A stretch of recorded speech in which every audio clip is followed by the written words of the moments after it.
Need some last-minute fantasy football advice? Then the boys at the Fade Route have you covered. Check out Red Light, Green Light 1, 2, 3 with D and Z every NFL Sunday, noon Eastern during the regular season.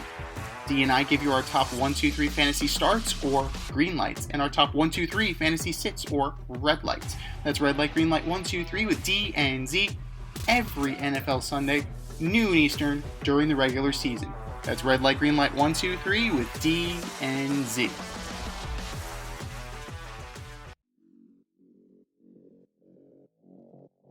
Coming at you from the AO Studios, it's the Fade Route with D and Z. Here are your hosts, D and Z.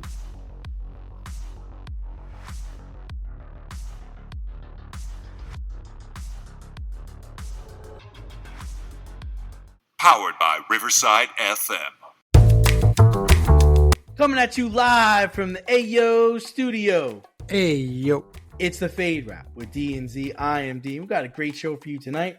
Yes, you do. The Dodgers win game 1. The Giants beat the Eagles on Thursday night. And we have our first coaching casualty this year.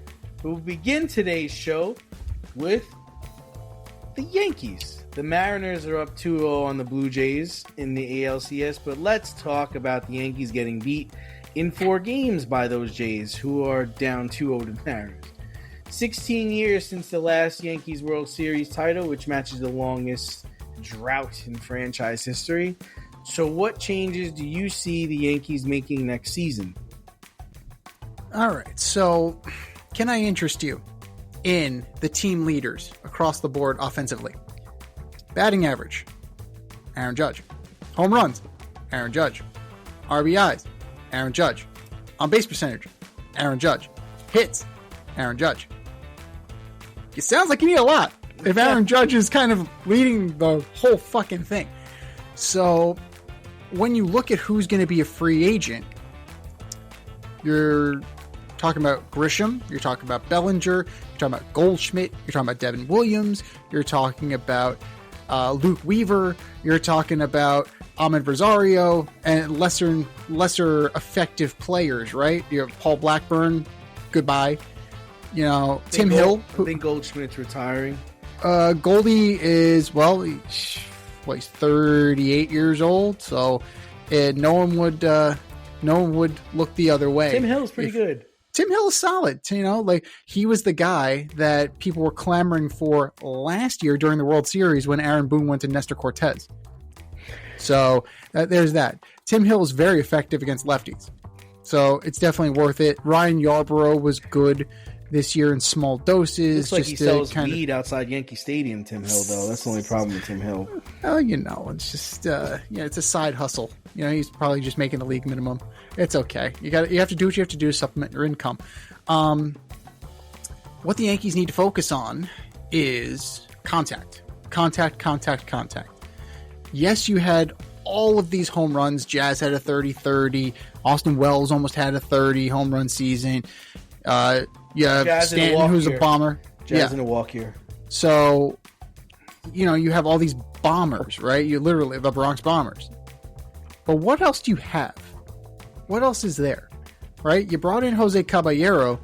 Okay, that diversifies your offense a little bit, but then you don't play him, right? You tether yourself to Anthony Volpe.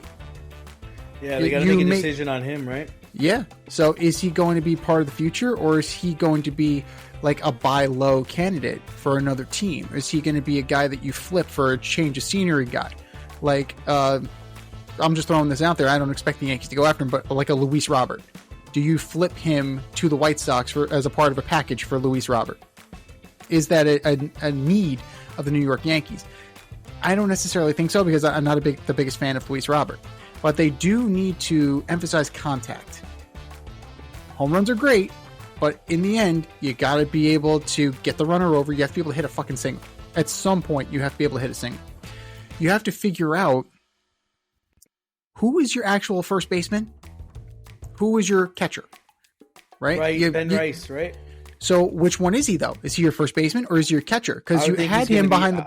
I would think he'd be the first baseman.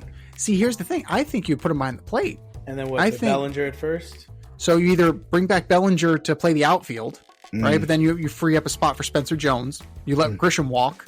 Yeah. Dominguez, you can figure something out for him because he ain't it, right?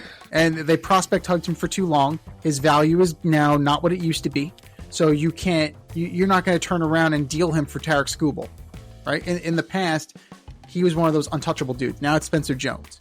So you may be giving Spencer Jones that run, or Cashman may prospect hug him. We're going to see. I would bring back Bellinger to play him in center, and then I'd have Rice behind the plate.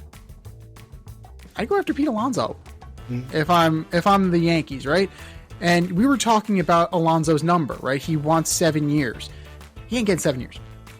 Sorry, Pete. I love you. You're not getting 7 years. You're probably more in the 4 or 5 year range. I said 4 for 140. I think 35 mil a year is more than enough for what Pete can do for you. Defense is lackluster. It's slipping. If you're concerned about that, then I understand completely, right? The problem is the Yankees have a lot of redundancy on this roster. A lot of first base, corner outfield, DH types. So if they can figure that part out, they'll be fine. The bullpen, Weaver, he fell apart down the stretch. You brought in Doval, he seemed to settle in, but he was abysmal to start. Bednar, he seems to be the guy. You found your closer. Now you got to find a setup guy to complement. Devin Williams. Oh, what? He's a free agent, so they may not bring him back. And he hasn't exactly ingratiated himself well. He said in the beginning, I hated it, but now it's not so bad. Like, thanks, buddy. That's such a ringing fucking endorsement. So hey, you can do worse than the Yankees. Awesome. Could Tim Hill do it? Could Tim Hill be that guy? Hill could be a loogie. Like I think he could be a matchup guy. If you bring in a guy like Tyler Rogers from the Mets, a submariner who really pitches to contact, the combination of the two is I think really super effective. I think, yes, you're getting Cole back. I think you need somebody else. I think you need one more guy. Yes, you're banking on a full year heel. What are you going to get when Garrett Cole comes back? Tommy John? Yes, he's going to be back, but you have to worry about the command. The velocity will be there. It's going to be the touch. It's going to be the feel. It's going to be the command. And you're going to have to live with the fact that Garrett Cole might not be the Garrett Cole that you guys are familiar with. Right? He may be a guy that is kind of rebuilding. I would assume he'll have a Spencer Strider type year where it takes him until the middle of the year to really get his control down and his movement down. So he'll have a 6 or a 5 ERA. That sounds about right. Probably a 1.5 whip. I think that seems that sounds about right. But you still have Fried, you still have Rodon, you still have Heel. You have some bones here in the rotation. The bullpen is a work in progress. There's a lot to be done. And what do you prioritize is the question. I think that figuring out Bellinger is going to be priority 1. Yep. Priority 2 is figure out a fucking position for Ben Rice and play him there, because he's good. He's a solid catcher learning on the job. He's a solid first baseman, right? Essentially, he's Jim Leyritz. Right? Jim Leyritz played corner and field. Some high praise, man. Yeah, corner and field, and he was a catcher. So if he could be Jim Leyritz and you can bring in another guy, I'm not the biggest fan of Austin Wells. Yes, Austin Wells hits a lot of home runs, but he just doesn't do it for me. Yeah, I just, for some reason, I don't care for Austin Wells. If you can package him and then bring in a veteran to kind of back up Ben Rice, I think that would be fine. So the Yankees are once again back to the drawing board trying to figure out what other teams seem to be figuring out, right? They seem to be figuring out that contact is the way to go, solid defense is the way to go, and strong pitching is going to take you much farther than thumping. You can also, the Phillies are also figuring that out too, right? The Phillies have good arms in that rotation, but the thumpers only took them so far. They need more contact hitters. And I think there's going to be a roster shift. And don't be surprised if Brian Cashman isn't in on Kyle Schwarber. He's been coveting that dude for years. But then what happens to Stanton? So that's the question, right? Are you dealing Stanton? Are you convincing Schwarber to play first base? Are you know, what is the plan here? But Cashman has wanted this dude for years, and he's finally able to just pay him. He's finally able to just buy him. I think that he's gonna have as good of a chance as any, but it creates more of a problem. So temptation will be there, but stay the course. Actually put together a team, not a collection of stars, a team that is fundamentally sound and mentally tough, and you will be beyond where you finished this season. Well, I mean, a lot of people argue that this team was better than last year's team. Do you agree with that? Well, the proof is in the pudding. The answer is no, because they didn't even make it to the World Series again, right? They were in the World Series against the Dodgers. So if they had Soto, do they get back to the World Series, or do they at least get out of the first round? If you have an outfield of Soto, Judge, and Bellinger, that's pretty good, man. That's pretty damn good. With Grisham coming off the bench, and then you have Stanton. I would say if you had Soto, then you wouldn't have had Fried, right? You wouldn't have Fried. So would that have made the difference? Not necessarily. Yeah. I mean, well, here you still don't have Cole. That's the problem. So you're dealing dealing for somebody at the deadline at that point. Whether you're trying to figure that part out. I think Soto elevated everybody's game last year. I think it made Chisholm play better. I think it made Judge play better. I think it made everybody play. I think it made Bellinger play better. I think everybody played better with him in the lineup. I think the Yankees are going to be fine. I mean, I really like their rotation. Even with Cole coming back, I like their rotation this year too. They've got arms. And then I do like the young element. I think a lot of the problems really stem from Volpe not hitting. I mean, I'm pretty sure he struck out 12 out of 14 at bats. That's crazy, man. That's crazy. It was rough. And so I don't think Chisholm is a Yankee. I've said that a bunch of times. So in a walk year, I don't see why they wouldn't deal him. I think there's a market for him. He's very talented. He's a very good baseball player. He's just not a Yankee. You know, it just doesn't fit that profile. I think Bellinger's a must. I'd be shocked if they didn't bring his ass back.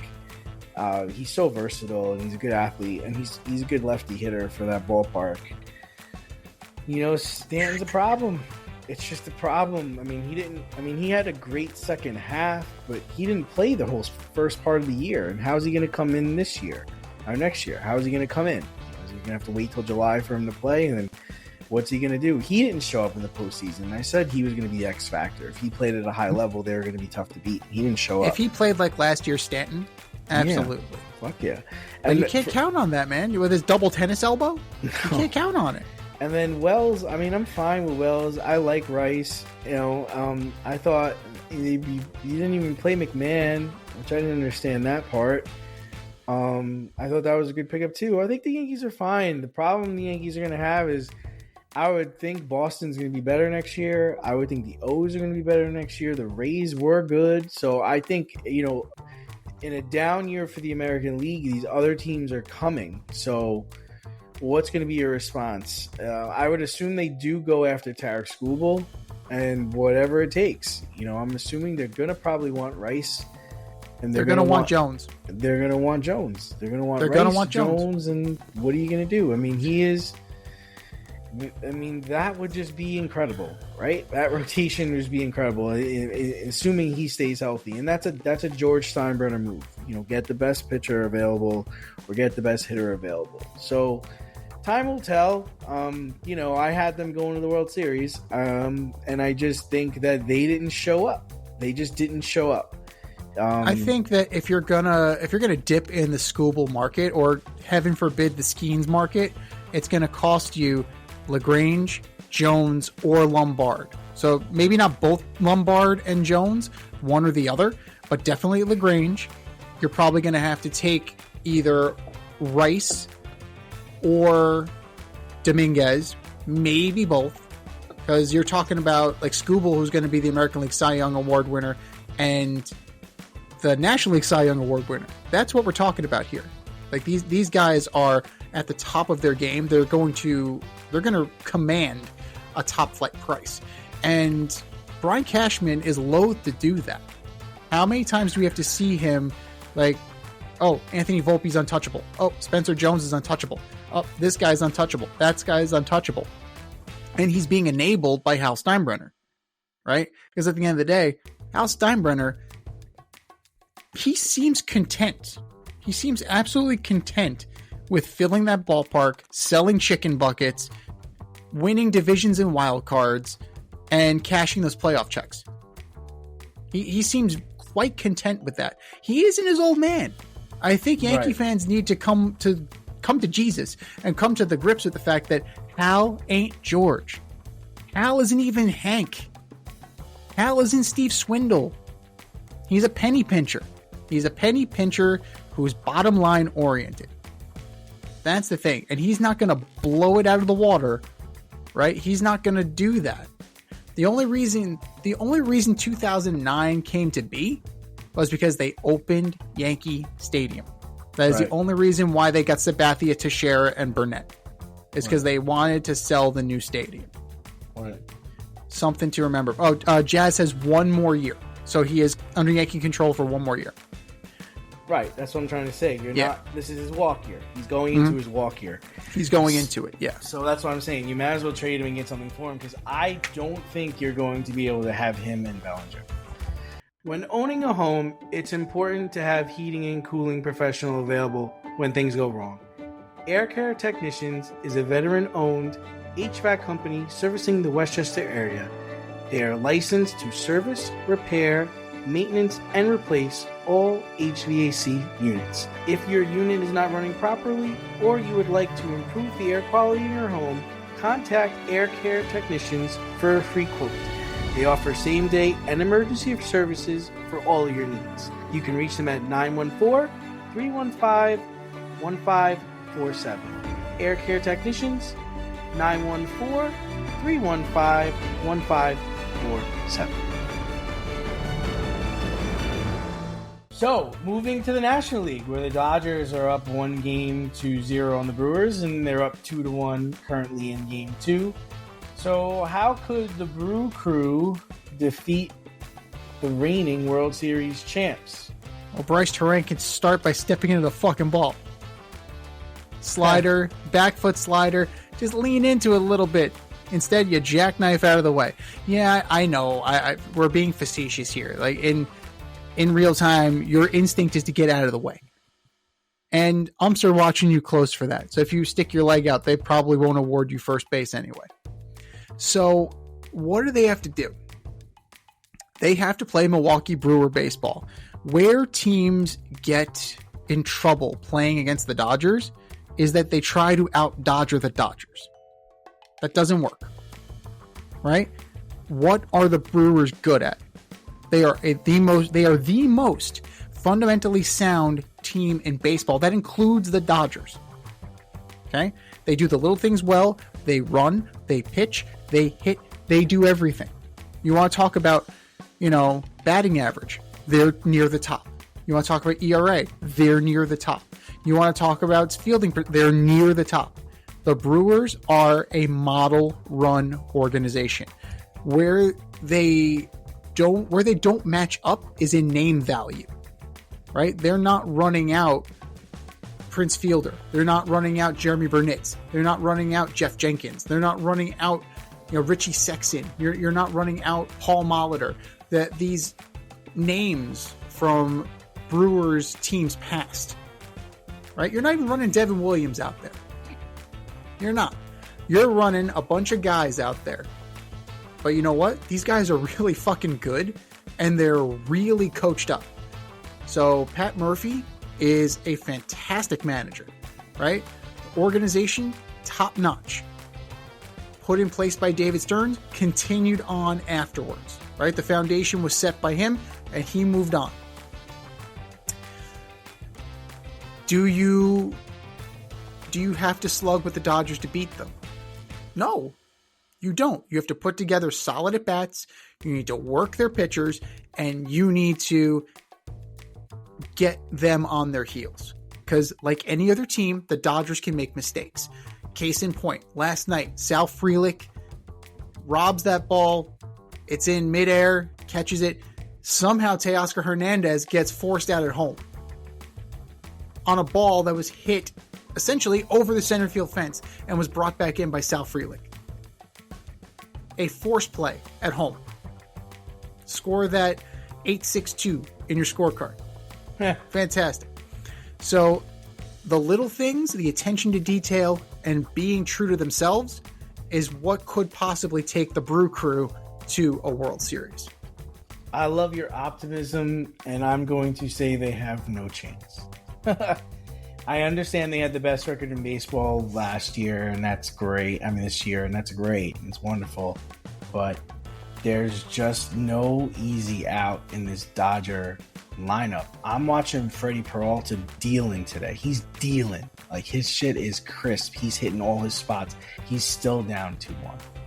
He's still down 2-1. And it's Ohtani, Betts, Freeman, Smith, Muncy. Teoscar Hernandez is batting 6th in this lineup. Then it's Tommy Edwin, Kiki Hernandez, Andy Pages. It just doesn't stop. But here's the thing. You guys you're mentioning all these guys, but it's only 2-1, and who is delivering the damage? Teoscar Hernandez has one, Andy Pages on the other, right? Nothing. Ugats from Ohtani, Ugats from Mookie, Ugats from Freeman, Ugats from Smith, Ugats from Muncy. I get it, Z, but you've still got to pitch to them. Yeah. That's what I'm trying to say. It's just like, it doesn't end. It's like you're able to take a breath. But he just hit Pages, and now he's got to deal with fucking Ohtani. I was like, all right, and he's got to get Ohtani out. Who's not hitting well. He's not hitting well. Yeah, he's not hitting well, but he's still a problem. You still can't make a mistake. Like I said, Peralta's dealing. He's hitting his spots, But if he slips too much to the inside, it's going to get hit over the fence.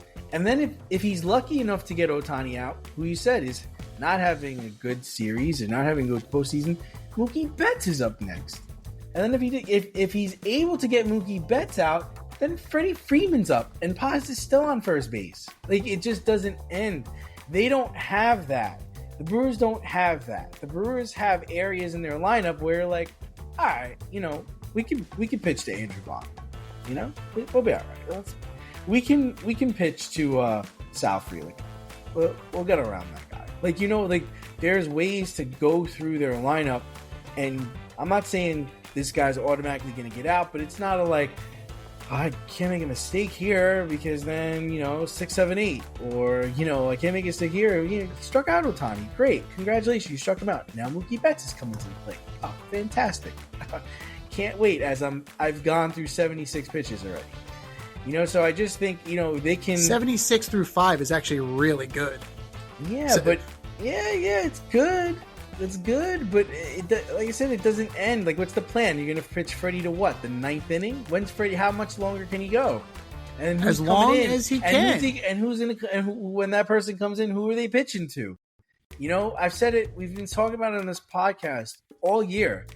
Even if he goes 6, 7, whatever, at some point you're going to bring in a reliever that may have to pitch to Betts, Freeman, Smith, Muncy. Or Muncy, Teoscar Hernandez, Tommy Edman, Kiki Hernandez. Fuck. So, that's what I'm trying to say. It's like, it's inevitable. It's inevitable. Like, even if they lose this game and they have to go to Los Angeles down 2-0, I mean, what hope do they have? I don't put a lot into it. I think they're a good team. They had a great year, and I think they're the best representation of the National League. But you're going up against a fucking buzzsaw, man. Who has been beaten before? When? You're making it sound like they're 162-0. Yeah, they haven't been beat. They're the defending champions. That's the other thing you put on top of that. Like, they've already been there. They know what they're doing. Yeah, I mean, and how did they win that World Series? They let the Yankees beat themselves. What does this Brewer team not do? Beat themselves. You put a team out there who plays defense well, pitches well, timely hits well. It matches up better than the Mets did last year. It matches up better than the Yankees did last year. It matches up better than the Phillies did. That's the thing. They've faced slugging teams. These guys don't slug. They hit. They are major league fucking hitters. They have a professional approach to the game. It's not home run derby. And that might be the one thing that gets them through. Well, they're going to need it. More Labs Morning Recovery is the #1 alcohol recovery supplement that helps you wake up clear-headed and refreshed. Clinically proven and trusted by thousands, with 20 million plus bottles sold and a 4.9 star rating, it works. Try it risk-free. Enjoy an exclusive 25% off discount on any product using our promo code DNZ at morelabs.com. That's 25% off using the promo code DNZ. morelabs.com.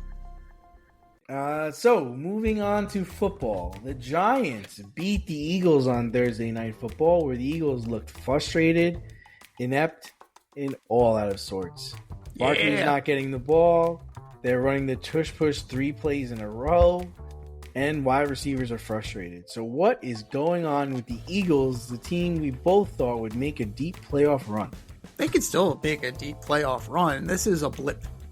This is their annual blip where Jalen Hurts and A.J. Brown and Devontae Smith get into a room, sing Kumbaya, and they figure it out. But here's the issue. This offense hums. This offense excels. This offense wins Super Bowls when it goes through number 26. You have to run first. This is a run first team. You did not pay Saquon Barkley for 12 carries for 58 yards. You do not get a bell cow and then proceed to take the bell off the cow. That's not how this works. And if A.J. Brown wants to be the only guy in the offense, I'm sure there are plenty of teams who would acquire him. So, if you're going to be a headache, Howie Roseman will more than likely get rid of you. So, they're out of sync right now. And that's fine for the Giants. That's great that they're out of sync. I'll take that. I'll take that win. Take that win. But this team hums when it's a run-first team. And you can see it. They're pressing, trying to squeeze it to A.J. Brown, trying to squeeze it to Devontae Smith. Who was their leading receiver? Dallas Goedert. 11 targets, 9 receptions, 110 yards. Crazy. But you know what? We've been saying that Jalen Hurts is a conservative passer, right? Check down to your tight end, right? That you can't get more conservative than that. But you got to give the Giants a little bit of credit here. They went out there and they smacked the Eagles in the mouth, and the Eagles are too busy pointing fingers at each other to notice that the Giants doubled them up. So Jackson Dart and Cam Scatterboo are probably not going to see. They're probably not going to see 10 years in this league the way they play. They're a whirling dervish. But on that night, 19 attempts, 98 yards, 3 tutties for Scatterboo. Dart with a rushing touchdown. Dart with a passing touchdown. 17-25 for 195. On that night, caught him napping. On that night, put him out. Because you look at that receiving core, there's absolutely no reason they should have won that game. There's absolutely no reason that Jackson Dart should have passed for 195 yards. So 6 catches for 84 yards for Wan'Dale Robinson and a tutty. Right? So it was the right place, right time. The Giants did what they were supposed to do. They got Denver this weekend. Coming off of London with the Jets. right? They're actually playing a decent team now. Unlike the Jets, they're not going to get. I doubt they're going to get 9 sacks. I doubt there's going to be -10 passing yards. So I think that the Giants will put up a little bit more against the Broncos than the Jets did. But the Eagles are out of sync. They will be back. And then if that offensive line gets healthier, it'll be business as usual in no time. Yeah, I mean, for me, Z, it's like watching the Eagles is like watching a bad NBA team, right? It's like we've got this one play that works half the time, and we're just going to keep running that play because we can't really develop any other plays. Like, that's what it feels like. And we know they're better than the way they played that last game. We saw them play the Broncos. You know, we know how good they are. I mean, I texted you in live time my theory about it. You know, they just didn't seem with it. They didn't seem like they wanted to be there. They didn't seem like they wanted to play.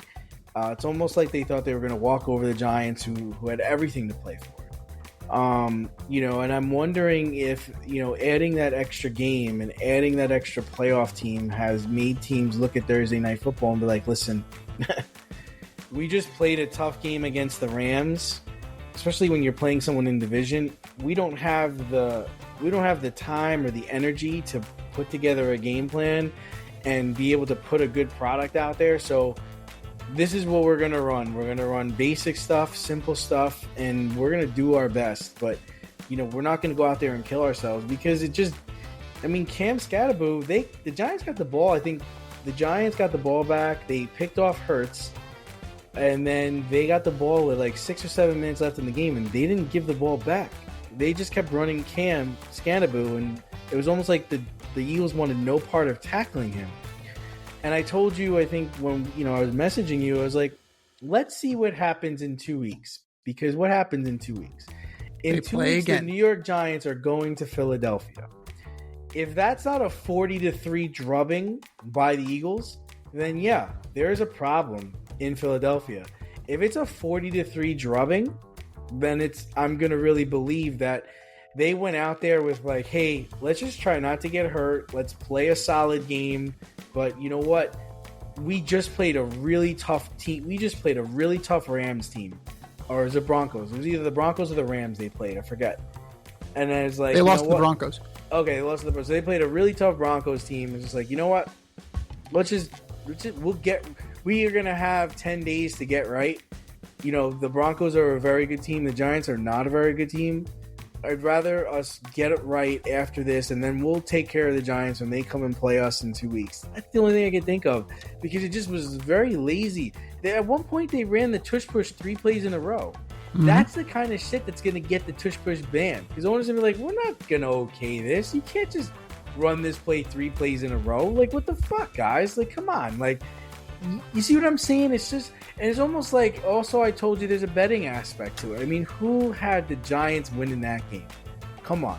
After the Eagles played the Broncos so well, and the Giants got fucking beat by the terrible Saints in New Orleans, who had the Giants coming back up to play the defending champions like that? Like that, making Jackson Dart and Cam Scatterboo look like Mike Allstott and what, like Michael Vick out there. Like, huh? What? And I don't think with the Giants, and you know, Stable wants to, you know, celebrate Jackson Dart, hug him and kiss him. Dude, you're about to lose your job. Like, this doesn't save your job. He doesn't save your job. And you know what? It wasn't that clean of a game by him. Cam Scatterboo played really well, but I didn't think Jackson Dart played that well of a game. And I'm not seeing development by him. I'm not seeing it. I'm seeing actually reckless quarterback play. This is the 3rd week in a row that he's had to go to the blue tent. Right. He's played 3 games. Right. And he's diving with his head first at players. Listen, that's not cool. That's not cool, man. It's not cool. You're supposed to be the Giants quarterback. You know, even if you look back, Josh Allen don't do that shit no more. He did in the beginning. He don't do that shit anymore. That's going to get you hurt, you know? So I think I like his enthusiasm, but you're still got to be the quarterback. You still got to be the leader of the team. You're constantly going to the blue tent. I was not impressed with what I saw this past weekend, even though they did on Thursday, even though they did beat the Eagles. And I think you need to give credit where credit is due. The Giants got up for the game. They did exactly what 100%. They were supposed to do. You're right. And they're going to be up for the Broncos. They're absolutely going to be up for wounded Broncos who flew across the pond. Right. So this will be a very interesting game because, the Broncos are got to keep pace in the AFC West. Mm-hmm. Denver is not an easy place to go and play. No, but Bo Nix is not having as great of a year. He's not. He's not. But they just got to do enough. But you know what? If you even look at the Broncos playing the Jets, in London, how awful of a game that was. But it was almost like the Broncos understood the assignment. It's just like, all right, like they can't pass the ball. And No. You know what? They're giving us a really hard time on defense. A harder time than it should be. So you know what? Here, punt. Go ahead. Try to move the ball on us. Like, you know what I mean? It's like, yeah, we'll take this all the way into the fourth quarter and win by 2. Like, you can't pass the ball. And for whatever reason, you're not running the ball or throwing screens to Breece Hall. So cool. Like, we're not going to get ourselves killed here. We're just trying to get home. And I almost feel like they had the same attitude that Philly had. Just like, whatever. Like, this isn't... I mean, the only difference I would say is the Philly game is a divisional game. But It's almost like they're not... we at some point, because of the extra game, you kind of need a game where it's like, all right, we just need to get ourselves right here. Like, it's like, it's almost like everybody needs like a kind of a get right game. I don't know. It's kind of what I felt about it. You can't help but smile when you see a balloon. PopstarsBalloons.com offers spectacular balloon decor for all of life's events, specializing in custom balloon creations and installations for private events, corporate and school functions, photo shoots, brand events, and fundraisers. Led by certified balloon artists, the Popstars Balloon team shape balloons into custom works of art. Popstar Balloons provides full concept balloon design, build and installation services, as well as pre-assembled decor pieces available for pickup or delivery. Popstar Balloons is a woman-owned, small family business focused on providing professional balloon services using only high-quality, 100% biodegradable natural latex balloons made in the US and Italy. They consistently prioritize the safest use and handling of balloons in a sustainable and responsible manner. Popstars Balloons is located in Westchester County, New York, but likes to party at events throughout New York City, Connecticut, Long Island, and New Jersey. Popstars Balloons can also accommodate balloon decor services for destination events. No event too big, no event too small, and their custom personalization service is the perfect touch. They also offer a full line of event decor options like backdrop, prop rentals, tablescapes, dessert table setups, custom signs, and they always deliver with a smile. Whether you're looking for gift balloons, classic decor, or large-scale design for a big impact, Popstars Balloons will create the perfect decor for your theme, vibe, and space. So if you have an idea in mind or need inspiration, Popstars Balloons decor will be the cutting edge and spectacular. Visit popstarballoons.com to pop your next event.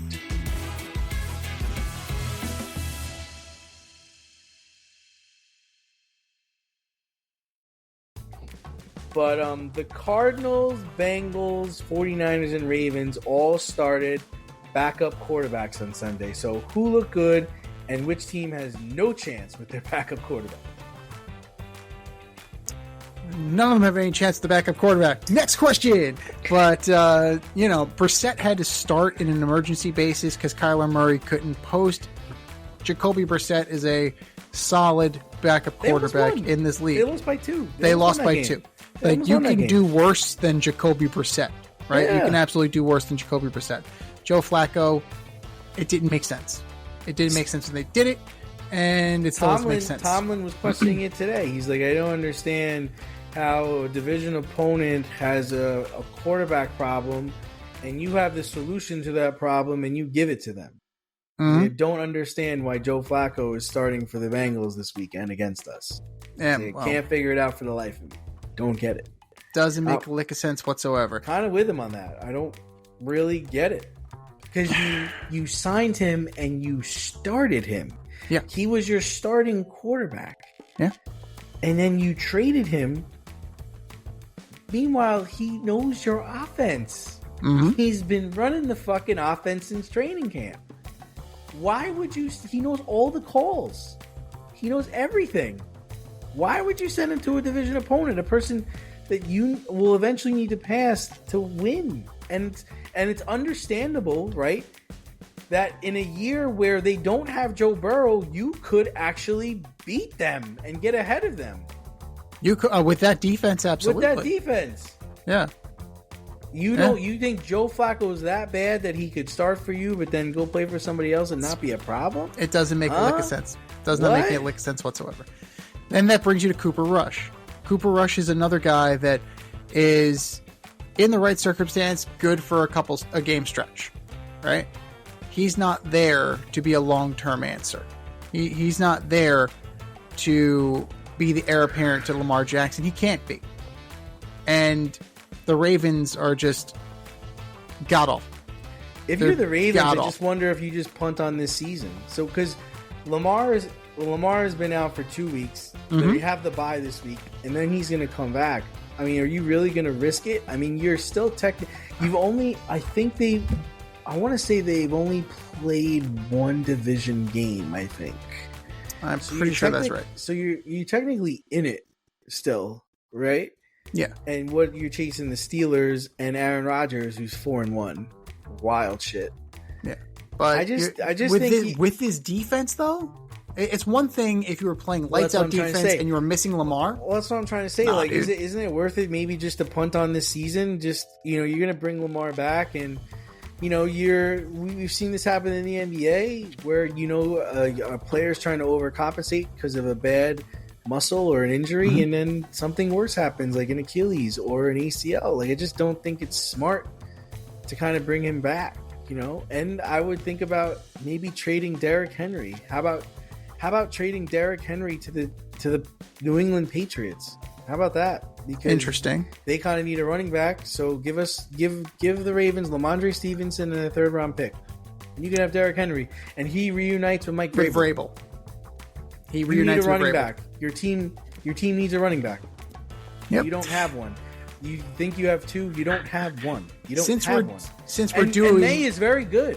Yeah, no, Drake May is the truth, man. Drake May is turning into Drake May instead of Drake Maybe. I mean, he's turning out to be all right. Since we're doing this interdivision trading, right? We're doing this intra-division trading.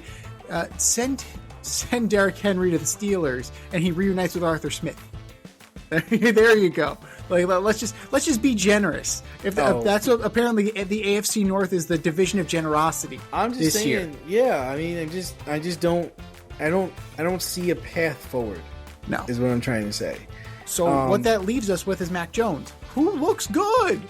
Hurt. Mac Jones looks good. He's hurt and he looks good, very good. He learned how to play quarterback in the National Football League. Mac he doesn't Jones turn the ball over. He runs out of bounds. He hits guys that are open. Looks like he learned how to play quarterback. So what do? So if you're the 49ers, you just signed Brock Purdy to this enormous deal. What do? You're gonna sit Mac Jones for an injured Brock Purdy? Because even when Brock Purdy comes back, his foot's still jacked up. No, you gotta play. And you gotta ride this out. And they're in it. They're 4 and I want to say they're 4-2. Yeah, they just lost Fred Warner, but I mean, they're playing without like a lot of they're playing without Ricky Pearsall. Mm-hmm. They're playing without Ayuk. They're playing without Boza, and they're winning. And it's not like they're winning barely. Like did Jawan Jennings play on Sunday? He played, but all he did was get a pass interference call. That was useless. So this is going to be But so he's throwing a guard. He's throwing a Booty and Kendrick Bourne. That's who he's throwing the ball to. He's not even hitting, he's not even hitting the tight end because George Kittle is out. Right. So, they're 4-2 without all of their players. Hats off to Kyle Shanahan, who runs a terrible operation there, terrible offense, and gets people killed. But hey, and McCaffrey just had his first rushing touchdown of the season. All the touchdowns he'd had this far with just Receiving. passing, just receiving. He just had his first rushing touchdown of the year. That's damn impressive, man. It is, but the law of averages dictates that there's no way that this is sustainable. There's no way in hell that this is sustainable. No. So eventually this shit catches up with you. But you have a division where the Cardinals are shit because Kyler Murray's hurt, right? Yeah. The Rams they won 17-3, but they might have lost ncaa for a while. Yeah. And they have a kicking problem. They have a kicking problem. They don't look like world beaters. And Seattle is hot and cold. They get trashed by the Buccaneers at home, but then they go down and crush the Jaguars in Jacksonville, which I don't really know what's going on there. But yeah, I mean, it's a weird game to play right now. You know, I don't know where we go from here. Step outside of your safe area and make a statement without saying much with FCK Clout Lifestyle Apparel. Embrace the colorful chaos and stay emotionally regulated in their graphic tees, hoodies, snapbacks, accessories, and more.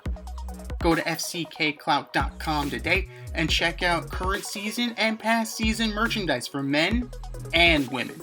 Get it while you can. That's fckclout.com. Check them out today. fckclout.com. But one team that doesn't have a problem with that is the Tennessee Titans. They relieved Bill Callahan of his head coaching duties yesterday. So he was just terrible. They weren't scoring touchdowns. They weren't winning games. And after one and a little bit of years, they were pretty much done with him. So who will be the next head coach fired, and who should the Titans consider for their head coaching vacancy next season? So as of right now, with Brian Callahan being fired, they have former Chargers head coach Mike McCoy there. And Mike McCoy, who did make the playoffs in one of his 2 seasons as coach of the then San Diego Chargers. So you're looking for a guy. Now there's a guy. Right, they brought in Brian Callahan because he was the quarterback whisperer, right? He was supposed to be the guy that, could unlock Will Levis. Well, there's that. He unlocked him right into the number 1 pick, and then he ended up with Cam Ward. So, yeah, I don't think this is going to be the case for long. They fire him as Mike Vrabel, their former coach, comes in with the New England Patriots to play them. The first place New England Patriots, by the way. So everything's gone to shit since they traded AJ Brown. So from that moment when they decided to deal off AJ Brown, they've gone through 2 GMs and 2 head coaches. Now they're on an interim. Who is going to get the nod? I think you would want to go for a veteran coach. But the thing is that who is going to be the guy? Who would you want in this role? A guy like John Gruden is not going to Tennessee, right? No. Hell fucking no. Hell no. So you're looking for a guy who wants back in this league, right? You want a veteran coach who's been out for a while maybe, or who's been on a staff. Maybe this is Matt Nagy again. Like maybe you're looking at a guy who's a guy who's taken the bite before, has had some success. As much as we like to trash Matt Nagy, he did get to the playoffs with Mitch Trubisky. Right, with Mitch Trubisky. So there's something to be said about that. Like maybe you bring in a guy like Matt Nagy. Mike Zimmer. Where's Mike Zimmer? Like you're telling me he doesn't want to be a head coach again? Yes, I know he's a defensive guy, but you want a professional head coach here who can stabilize your organization. So those are 2 guys who could do it. I'm against the hot young coordinators in this case, because I think you went that route with Callahan and it didn't work. And I feel like that would just bite you in the ass again. So like Mike Kafka, I would say is a no, right? Even LaFleur's little brother, but I wouldn't go that route either. You know, I say go with stable, go with dependable, go with a guy who's done it James before and had a little bit of Franklin's looking success. for a job. But I for some reason Matt Nagy is like sticking out to me, and I think he might be Freddie Kitchens. Oh Christ, Freddie Kitchen. If that's just Bill Belichick, just pay the goddamn buyout and bring in Bill Belichick right now. Yeah, why not? What about who's the next coach you see getting canned? Well, McDaniel's seat keeps getting hotter, right? It's incrementally getting hotter. Eventually, they're going to pull the trigger on Mike McDaniel. We thought he'd be the first to go. That'd be doing him a favor, though. Yeah, I suppose that would be the case. So he made the mess. He did make the mess. Now it's time for him to go down with the ship. This is getting so bad because now Tua's saying, players aren't showing up for players-only meetings. Like, why would you say that? But then they're calling him out. Did you see that in response? Like, this motherfucker over here is calling us out. He wasn't there for the first meeting of the season. Oh, no. Yes. Like, that's what I want. I want... And you know what? They were in the game last week too. They were in that game. That's the interesting part is they're actually in games. They're not getting blown out like the Jets are. They're playing. They're in the games. I have a feeling that Aaron Glenn survives this season just because like they don't want to fire another coach in the middle of the season. Like that would be admitting defeat. See, last week was really bad. It was atrocious. My man went for it on fourth down just to watch the clock tick down before the half ended. The players like, what? I have no idea what the hell that was. What did we go for it for? In the end of the game, wanted to see something. You wanted to see. What did you want to see? What can we at least try to throw a Hail Mary? Something. Yeah. In the end of the game, it was almost like, hey, do something. Why don't you just let it? What would you rather do? Would you rather see Justin Fields, who at this point has -10 passing yards, go for it on fourth down where he's been sacked 9 times and only completed 9 passes? Or on the other side of the door, we see if this guy could kick a 63-yard field goal. Nick Folk's got a leg. Which would you go for? Nick Folk. Like if I was right, like Nick Folk. What's the worst that can happen here? They block it? Like whatever. Don't even blink. What made you think that you were going to convert that fourth down after seeing everything that's happened all week? I don't know. I mean, I agree with you. I don't think they'll fire him because I have to believe that this is the plan, right? They're going to be like 3-13 or 3-14 if they're lucky. Then next year they'll be like 7-10. And then they'll be above 500, and then they're supposed to be good, right? That's the way it's supposed to go. I would think that's the way it's supposed to go. This is the Detroit Lions kind of pathway to success. That's where we're going here? That's what I'm thinking. That's the only thing I can imagine. Because, he just, in the post-game pressers, dude, what are you saying? I thought Robert Saleh was bad, but you're telling us you see improvement. This guy, you had -10 yards passing in a passing league. Sacked 9 times. Talking about? You're seeing improvement. Times. What game were you watching, man? Like, what are you talking? You sacked 9 times. You lost to the Broncos 11-13. Yeah. What? You might not get back into the country. Like, what are you talking about? Like, it's just things like that. Like. He just seems it just seems way over his head. Yeah. It just seems way over his head. They're on a cargo ship right now. There's no way in hell they let them fly. Like, what are these meetings like? What are you talking about, man? Like, and I keep saying, like, come on, Z, how opposed to you would be to them start trading assets? Like, let's trade. You need to trade Sauce Gardner to the Browns. Trade to the Browns. We want a first round pick, and we want Shedeur Sanders. Let's let Shedeur Sanders play. Yeah, right. That's fair. Let's put him in. Trade Breece Hall. Get a 3rd round pick. Trade him to the Steelers, or trade him to Trade him to the Cardinals. Trade him in division to the Patriots. Trade him to the Giants. Trade him. Care. Yeah, doesn't matter. Garrett Wilson, who needs a wide receiver? Trade him. Trade Garrett Wilson. He has to be questioning, why am I here?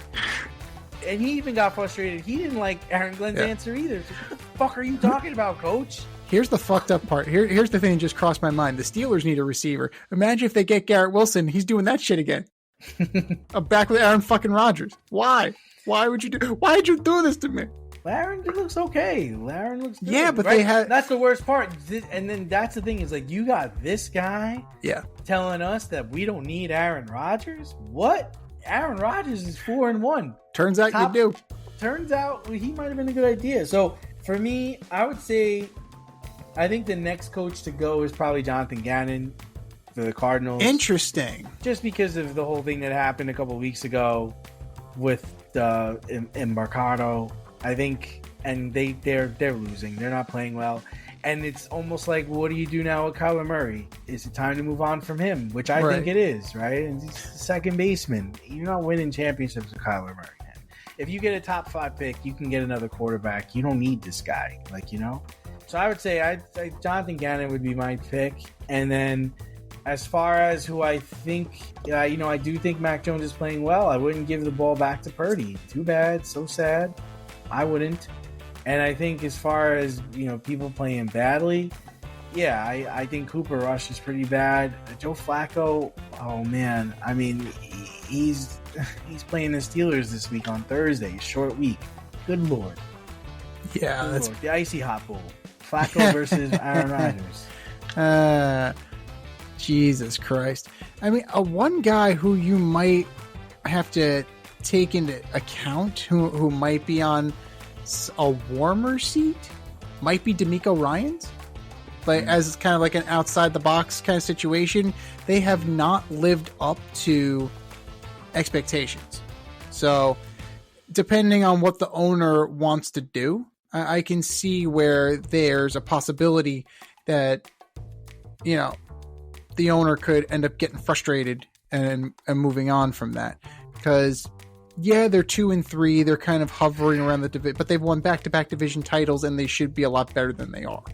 So that's a little one that's kind of out there. I mean, you're not going to get rid of Kellen Moore. I mean, they didn't even give Kellen Moore a fucking chance.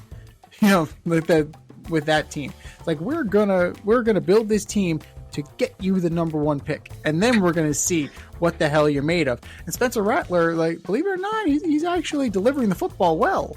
He's actually, when you're looking at him, when you're watching him play, he's not half bad, but it just ain't there. Another guy to look out for, Kevin Stefanski. The way he's mismanaged quarterbacks, the way he's kind of mismanaged this whole thing, it wouldn't surprise me, because what did we say last year, right? What did we say before the season started? Myles Garrett was sold on the fact we're going to get rid of Stefanski, we're going to go hard for Dion, and we're going to rebuild this fucking thing. It's going to be the Cleveland Primes. You would think. And then as far as the next coach of the Titans, I like the idea of Nagy, or maybe even Chip Kelly. He knows offense. You drafted a quarterback number 1 overall. You got to bring in a guy to teach him how to play quarterback in the NFL. I'm just a firm believer of that. And a guy with experience. Not a first-time coach. That doesn't work. No. First-time coach, first-round pick quarterback. That doesn't work. Never in a million years. Recipe for disaster. Now, you hope, you honestly hope that if it is Nagy, that he learned from last time and how not to manage a situation. Because, Trubisky showed flashes, but at the end of the day, it didn't go as well as they would have hoped. So we'll see. We'll definitely see. And who knows? We're writing off Mike McCoy as a guy to get to the end of the season, but if they his offense is terrible, Z. His offense is terrible. I remember that Bronco offense. It is fucking awful. That's why he lost his job. It's terrible. It's horrendous. They might not win a game with McCoy. They may not, but it may hasten the inevitable. But give him a shot. He definitely he has he is what we want for this organization. It's just that he may not have the offensive chops to pull it off. But give him a shot, see what happens, and then reassess once the season is over.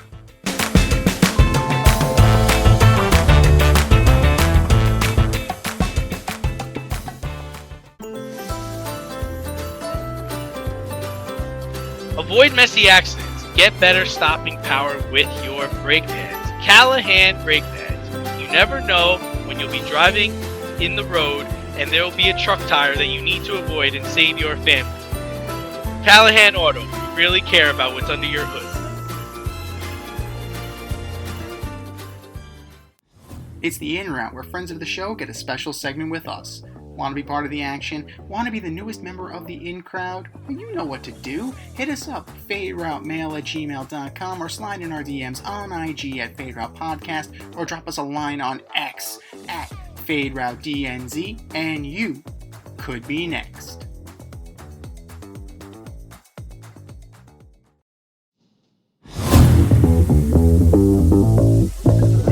Joining us on the In Route today is champion amateur boxer, Upper Midwest Golden Gloves lightweight title holder, boxing trainer, 2024 Irish Network Minnesota Bloomsday Literary Award winner, and author of It's About Time, millions of copies sold for Dad, Mark Connor. And he's the 2025 Midwest Silver Book Award winner for Religion and Philosophy. Thanks for coming on, Mark.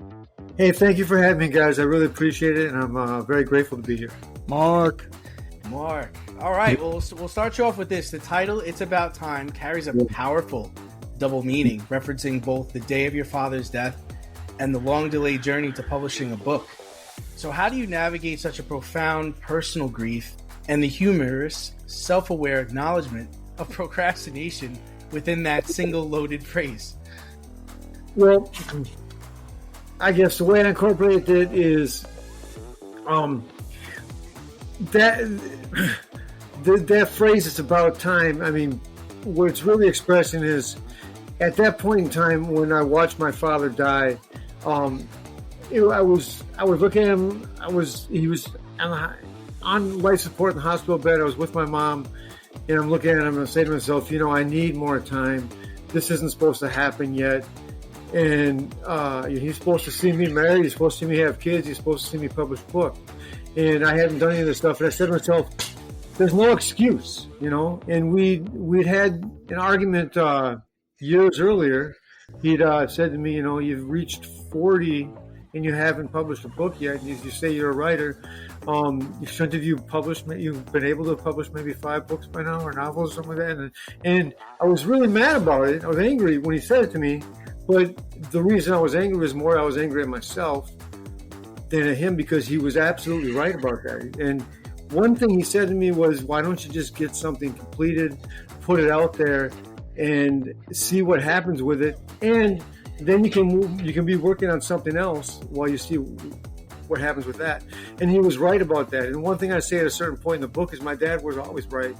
And, even one time I even said to him, years before he died, I said to him, Dad, I think about a lot of things I argue with you about in life, and you're right. I mean, all the time, you've always been right.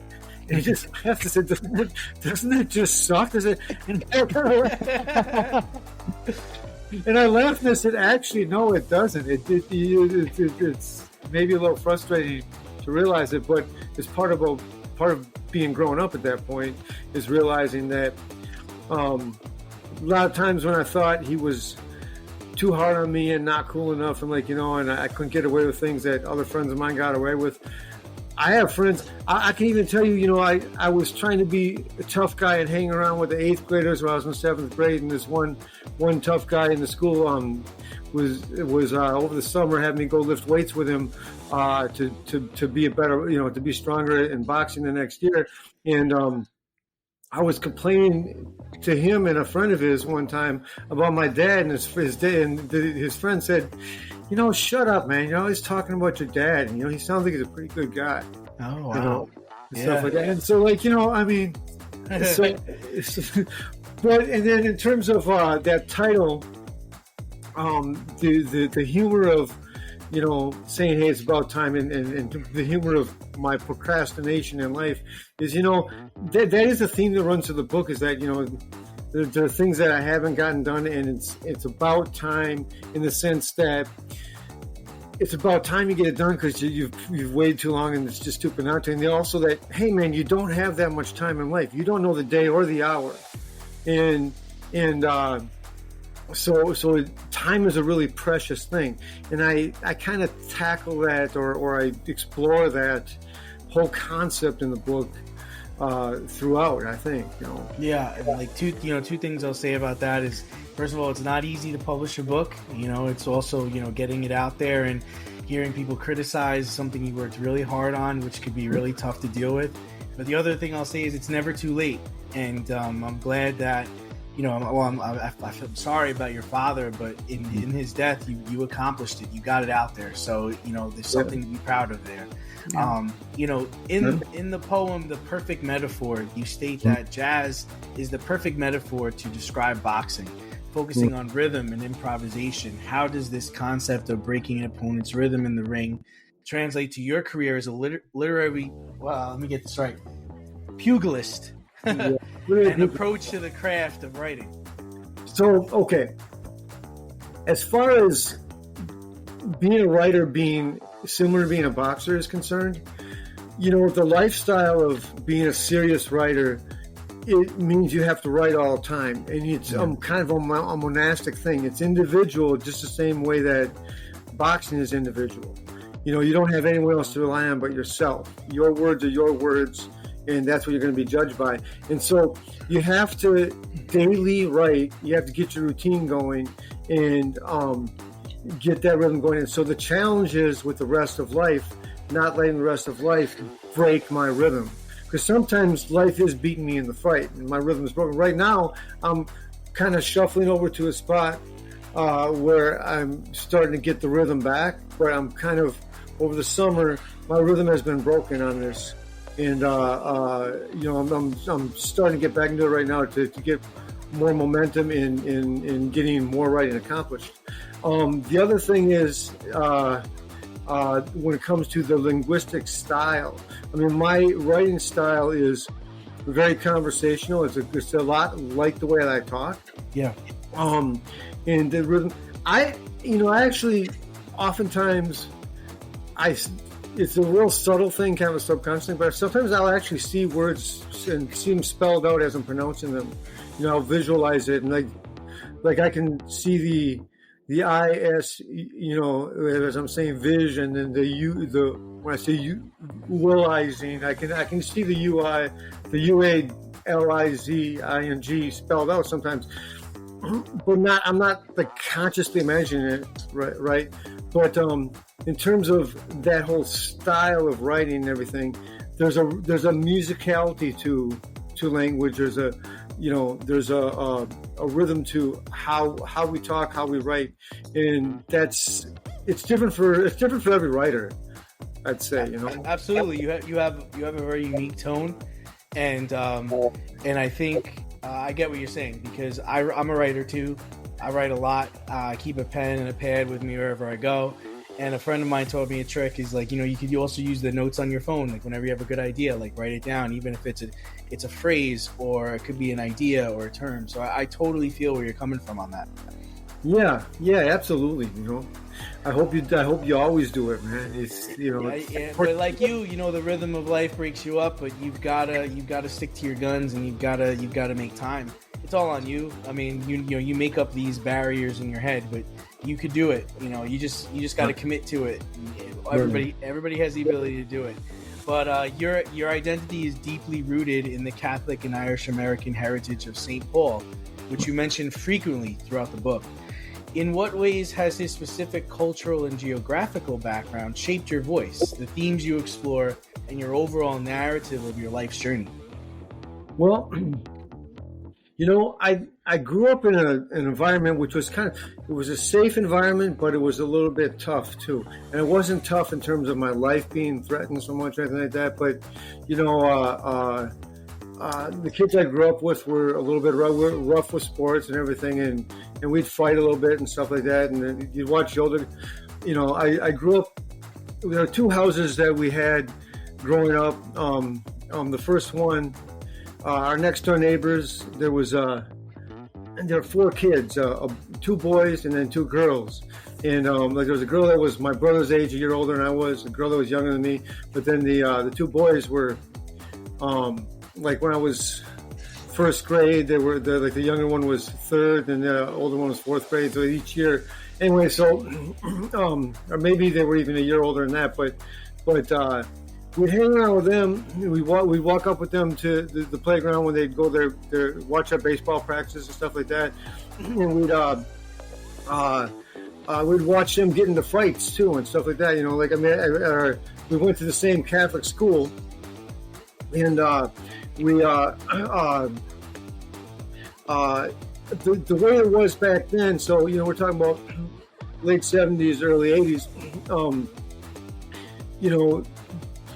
Parents didn't sit with a car watching the kids when they were waiting for the bus. The older kids expected to look after the younger kids, but there'd be fights and stuff like that. Like the kids get angry, right? Sure. And so they gather around and you watch them put up their hands, and so like that was kind of a culture, But they were in the same Catholic parish that we were in.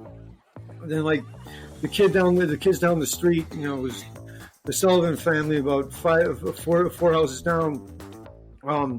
They were from our parish too, although they went to the public school. So the Catholic thing was always around, but it wasn't something like, you're a Catholic and you don't associate with people who aren't Catholic or anything like that. It was kind of just something that was just always there. It's kind of a background thing. So, like a community, like rooted in the community, right? Yeah. And then and it wasn't like, my family's been here for 6 generations, so we're American, but of course, my best friend was Pat Sullivan down the street, and the kid I liked the most there was a block over, a year older than me, named Tommy McQuaid. All those those last names. Yeah, there were a bunch of those Irish names around. So right. Something that was more subtle, kind of. You know what I mean? Gotcha. Like St. Paul's the first city that had a middle. In the early 1900s, before World War I, they had a Irish American middle class and then kind of a wealthy class, But it was more of a city that had the people that moved there were immigrants that come at a very early age with their parents, or else they were the first generation American, as opposed to like Boston, what I'm saying, where everyone was right off the boat, and stuff like that, Yeah, so that was kind of a thing. And then, there was that kind of stuff, just, it was just, this name St. Paul for a reason, right? It was named by a Catholic priest. So it's kind of something that you just grew up with. It was just around there, you know what I mean? Absolutely. Yeah, it's very relatable. We also grew up in the Bronx. We grew up in a very Catholic neighborhood. We both went to Catholic school, and like you're talking about, it was Vinny Rinaldi and Richie Caffarelli and all these guys that were just around and older that you kind of followed around with. And like you said, it wasn't so much, you had your parents were in the background, but, you were, kind of coaching yourself, and you had the older kids watching what you were doing, and you were watching what the younger kids were doing. So totally get that vibe from you. Yeah. It was a different thing, man. It was, there's a lot less of a marriage culture in the United States now, and there's a lot less family dynamic, right? Yeah. So that's kind of a big thing, It's that theme is actually kind of explored in my book. I mean, I know some other questions I know you're prepared to ask me. Kind of deal with with the whole kind of love interest and everything, and there's kind of it's in Western culture, and it's a lot in the United States, is we have a real kind of a loneliness issue, there's the people that feel a lot more isolated now than they did when we were kids. 100%. But we've been moving that way in our lifetime, I think, Yeah, for sure. So, especially with, Facebook and the social medias, there's a lot of kids that are growing up with depression, and they're isolating themselves because instead of playing with other children, they're going on the internet, they're going on their phones, and they're having a relationship with something that doesn't even exist, as opposed to actually having interaction with other human beings. So totally get what you're talking about there. Right. And the concept of it is the irony of it is that it was invented to bring everybody closer. Yeah. But actually, in reality, it just puts you behind a screen. It's just a different kind of wall. Right. Yeah. And it's easy to hide behind and not face pressures, not face real life issues. Yeah, absolutely. Check out part 2 of our interview with author Mark Connor later this week. Your favorite podcast has its own merch line now. Go to the Fade Store with DNZ.com today and check out our releases in apparel, accessories, drinkware, and more. Ever wanted an Alleged Superstar t-shirt? We got those. You want some yoga pants? We got those too. And we're not done yet. We have a lot of exciting collaborations and new products on the way. But check out what we have now at the Fade Store with DNZ.com. That's the Fade Store with DNZ.com.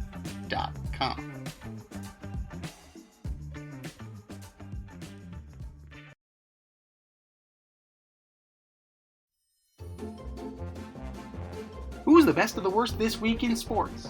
The Fade Store presents the Alleged Superstar of the Week Award.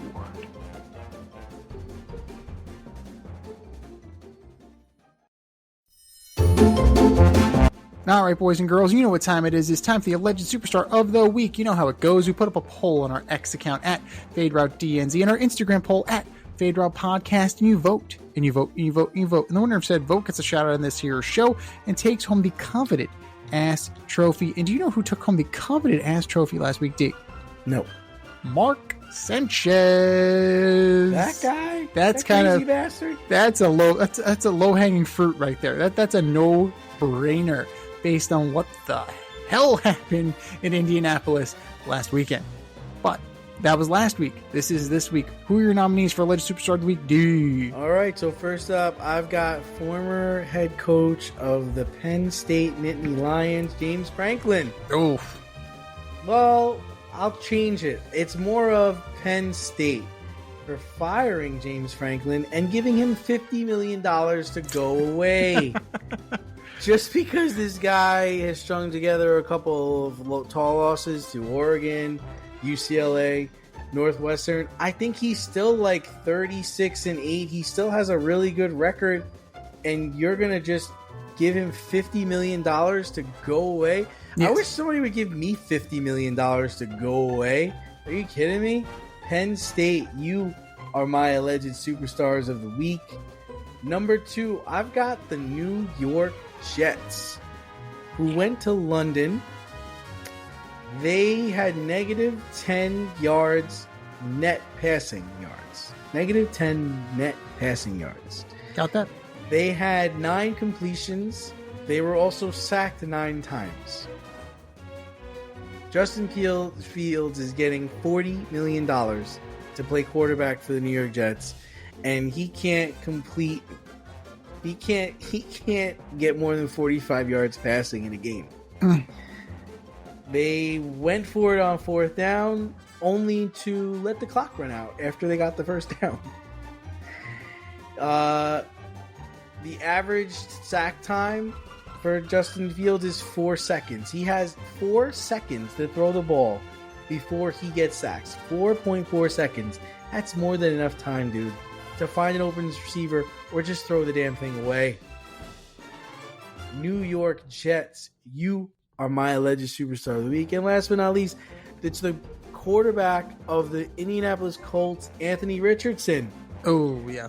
Who apparently fractured his orbital bone because while he was stretching, one of the strap bands broke and hit him in the face. This is the former first-round pick, AR-15, big-time gun, supposed to be the future of the Indianapolis Colts, fractured his orbital bone while he was warming up. Anthony Richardson, you are my Alleged Superstar of the Week. What do you got, Z? That's the very definition of if I didn't have bad luck, I'd have no luck at all. Like that is it. Like and you were QB3 anyway. You were probably going to be QB3 anyway. And then now you're definitely QB3 because Riley Leonard has 2 functioning eyes. So good job, Anthony Richardson. First things first. I gotta go with Emmanuel Clase. Oh, man. Former closer of the Cleveland Guardians. So, according to Hector Gomez, who is close to this story, this evidence against Mr. Clase regarding gambling is irrefutable, and he is donezo.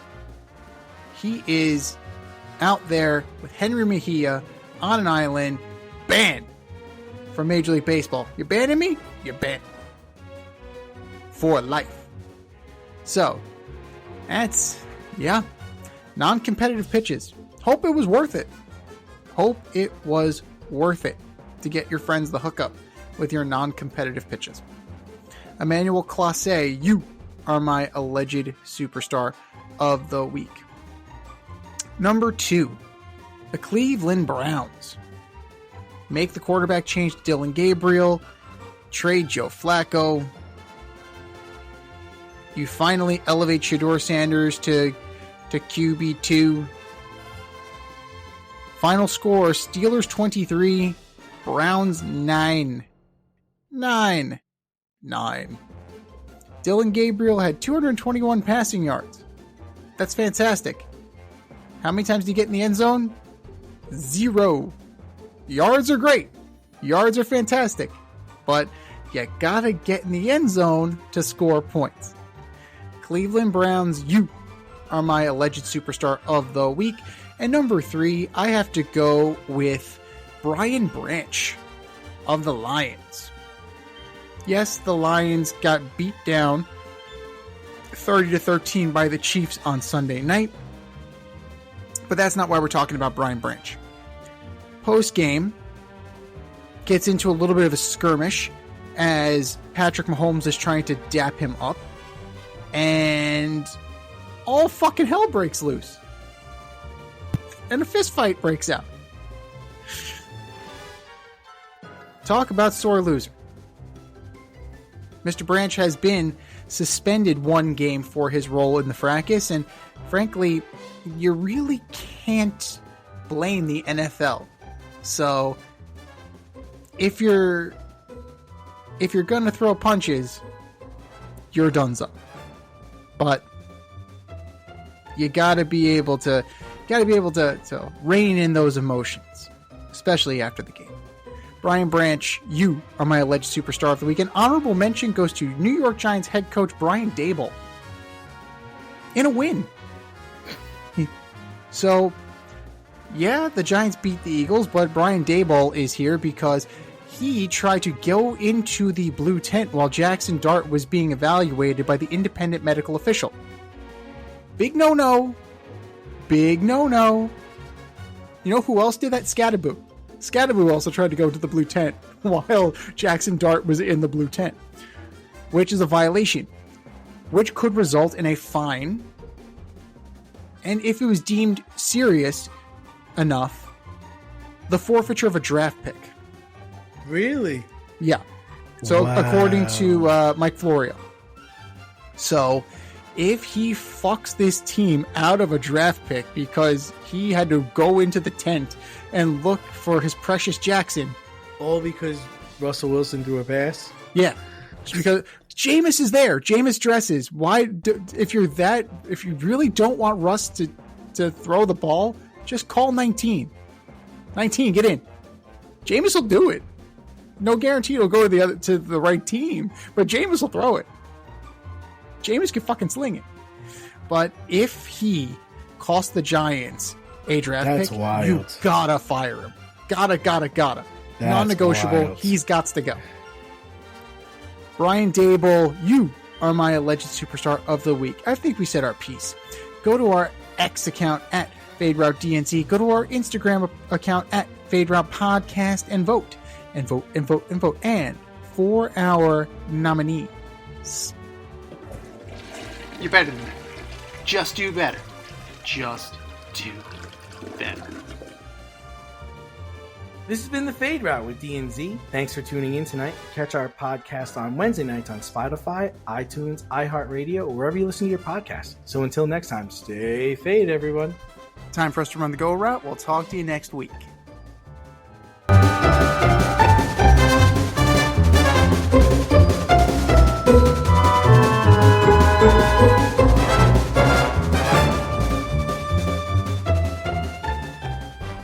Thanks for listening to this episode of our podcast. If you liked what you heard and you want to hear more, be sure to like and subscribe on your favorite podcast platform. Leave us a review, rate us 5 stars, turn on subscription notifications, and share on social media. Tell your friends and spread the word.